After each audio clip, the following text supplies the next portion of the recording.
Hola, me da mucho gusto saludarlos nuevamente. Estamos en el estudio bíblico para las células. En esta ocasión tenemos la lección número 6 y el título es El asombroso amor de Cristo. En la introducción, no lo puedo ver, no lo puedo tocar, pero el amor es una fuerza poderosa. ¿Cuándo fue la última vez que se quedó verdaderamente asombrado por el amor que otra persona sintió por usted? ¿Cómo describiría esa experiencia? Hay diferentes ocasiones que uno experimenta el amor de parte de su madre, de parte de su pareja, en este caso mi esposa, los hijos, los familiares cercanos, los miembros de la iglesia. Tengo diferentes situaciones donde me he sentido sorprendido por el amor que ellos han expresado de muchas maneras, de diferentes maneras. Pero ciertamente que el amor que conmueve mi corazón es el amor del Señor, el amor incondicional de nuestro Señor Jesucristo. Entre las características personales que revela Pablo en sus cartas, por lo menos una sobresale con claridad: siempre estaba orando. Esta carta empezó con una oración y ahora, mientras Pablo concluye la parte didáctica de su mensaje, nuevamente ora por los efesios, expresando sus mejores deseos para ellos en su vida cristiana. Vamos entonces, hermanos, a la lectura bíblica en Efesios capítulo 3, versículos 14 al 21. Efesios 3, 14 al 21. Yo leo Nueva Versión Internacional. Por esta razón me arrodillo delante del Padre, de quien recibe nombre toda familia en el cielo y en la tierra.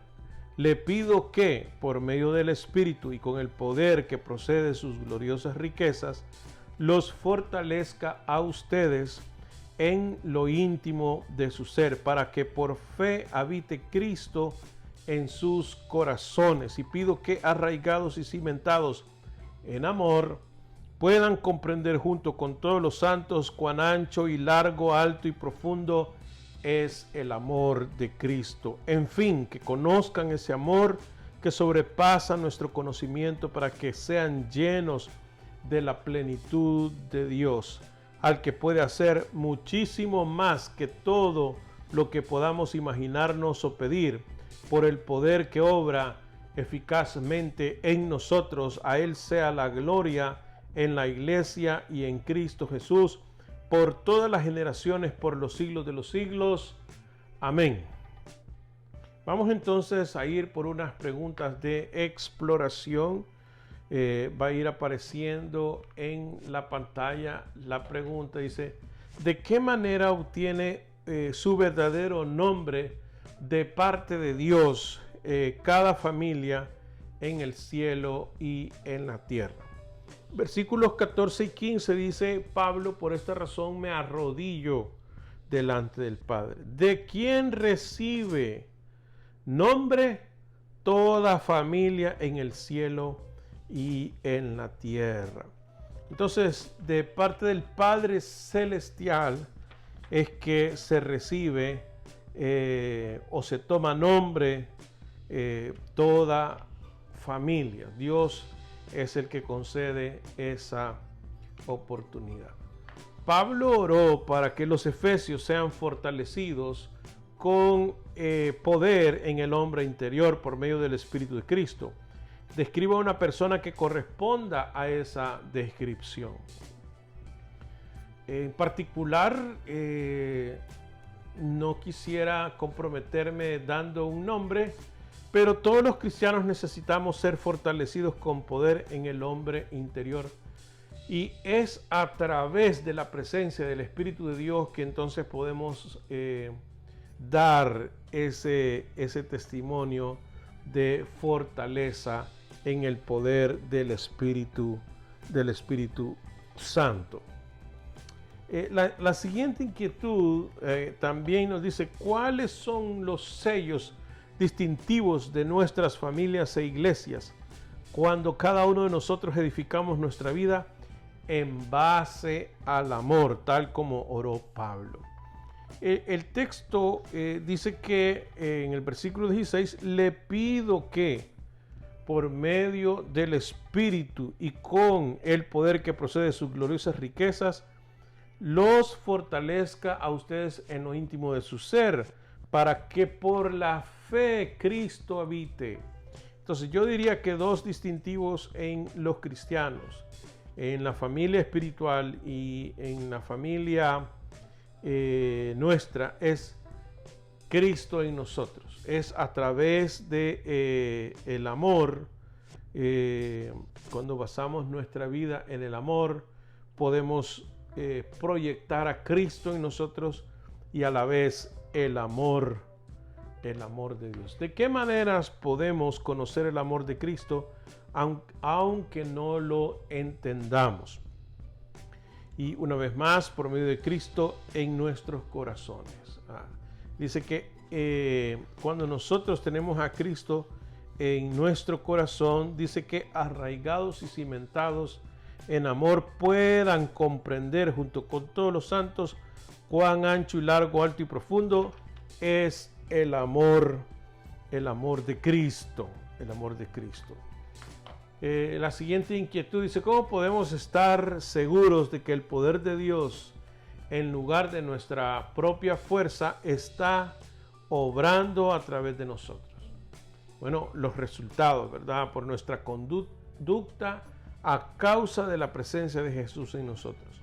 Porque así dice la palabra, aquel que es poderoso para hacer todas las cosas mucho más abundantemente de lo que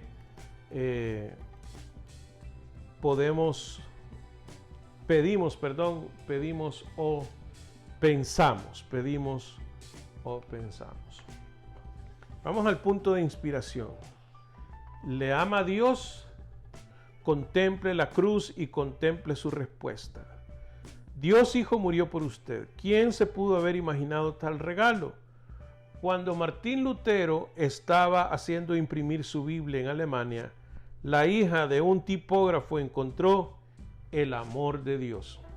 Nadie le había hablado acerca de Jesús. No sentía ninguna emoción hacia Dios excepto temor. Un día recogió pedazos de la escritura que se habían caído al suelo. En un papel halló las palabras: porque de tal manera amó Dios al mundo que ha dado, puntos suspensivos. Todavía no se había impreso el resto del versículo. Sin embargo, lo que vio fue suficiente para conmoverla. La idea de que Dios daría cualquier cosa la movió hasta convertir su temor en gozo. Su madre notó el cambio de actitud. Cuando le preguntó el origen de su felicidad, la hija sacó de su bolsillo el arrugado pedazo de versículo parcial. Su madre leyó y preguntó: ¿qué dio él? O sea, el amor de Dios amó de tal manera que dio. ¿Qué dio él? La niña se quedó perpleja por un momento y luego contestó: no sé. Pero si Él nos ama lo suficiente como para darnos cualquier cosa, no debemos tenerle temor. Dios nos amó y se entregó por nosotros como ofrenda y sacrificio fragante para el Padre. ¿Qué especie de devoción es esta? La santidad de Dios exigía un sacrificio inmaculado, y el único sacrificio sin contaminación fue el del Dios Hijo. Y puesto que el amor de Dios nunca deja de pagar el precio, Él lo hizo. Dios le ama con un amor inquebrantable. Vamos ahora entonces a reaccionar con estas preguntas. Describa un momento en que se sintió tocado o rodeado por el amor de Cristo.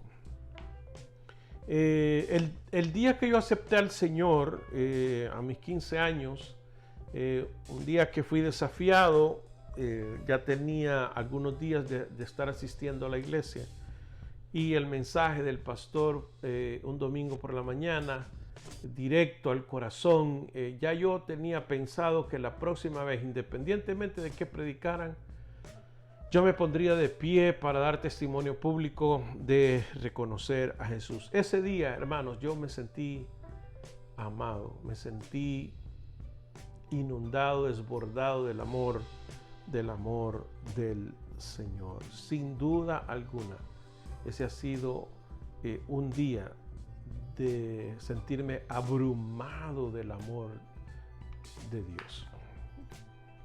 Haga una lista de algunas de las formas en que Cristo mostró su amor y compasión durante su ministerio terrenal. Y vamos entonces a ver algunos textos bíblicos. Por ejemplo, Mateo 9, 36 y 38. Una vez más, le comento que estoy leyendo la Nueva Versión Internacional. Dice: al ver a las multitudes, tuvo compasión de ellas, porque estaban agobiadas y desamparadas como ovejas sin pastor.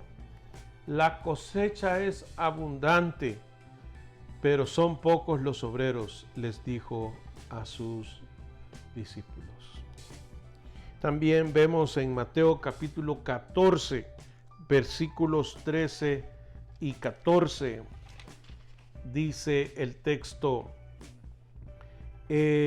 cuando Jesús desembarcó y vio a tanta gente, tuvo compasión de ellos y sanó a los que estaban enfermos. Y vemos también en el capítulo 15, versículo 29 en adelante, dice: salió Jesús de ahí y llegó a orillas del mar de Galilea, luego subió a la montaña y se sentó. Se le acercaron grandes multitudes que llevaban cojos, ciegos, lisiados, mudos y muchos enfermos más, y los pusieron a sus pies, y él los sanó. La gente se asombraba al ver a los mudos hablar, a los lisiados recobrar la salud, a los cojos andar y a los ciegos ver, y alababan al Dios de Israel. Jesús llamó a sus discípulos y les dijo: siento compasión de esta gente, porque ya llevan 3 días conmigo y no tienen nada que comer. No quiero despedirlos sin comer, no sea que se desmayen por el camino. Entonces el Señor mostró amor y compasión, sanando enfermos, dándoles de comer, manifestándose de manera compasiva con ellos. Dice la siguiente inquietud: haga una lista de algunos ministerios en la iglesia hoy que reflejan la manera en que Jesús cuidó de la gente que estaba a su alrededor. Yo pienso que las células, tal cual la que usted está disfrutando en este momento, es un ministerio que cumple una función social de acompañamiento y de interpretación bíblica, o por lo menos de reflexión bíblica. También tenemos ministerio de ayuda al necesitado. También como pastor puedo visitar enfermos y los miembros de la célula también. Así que son diferentes áreas donde como iglesia podemos participar de esa compasión que el Señor mostró a sus seguidores. ¿Cómo podemos vivir nuestra vida a fin de tener más probabilidad de experimentar el amor de Cristo? Yo quisiera aclarar que nosotros no podemos hacer nada para que Dios nos ame más. Tampoco podemos hacer algo para que Dios nos ame menos. Él nos ama. Ahora bien, el pecado interrumpe la comunión con el Señor. ¿Acaso la pregunta tendrá dificultades? Es probable que haya sido una traducción y bueno, puede generar confusión. Dios nos ama. Y cuando dice el texto que Dios nos ama incondicionalmente. Ahora bien, vuelvo y repito, el pecado hace romper comunión con el Señor. ¿Cómo entonces experimentamos sin obstáculo el amor del Señor? A través de una vida entregada a Él. No que no hayan errores, pero hay honestidad, sinceridad, confesión de pecados, manteniendo cuentas cortas con el Señor, de tal manera que la salvación que tenemos en Cristo podamos traducirla a una vida abundante en la tierra en comunión con el Señor.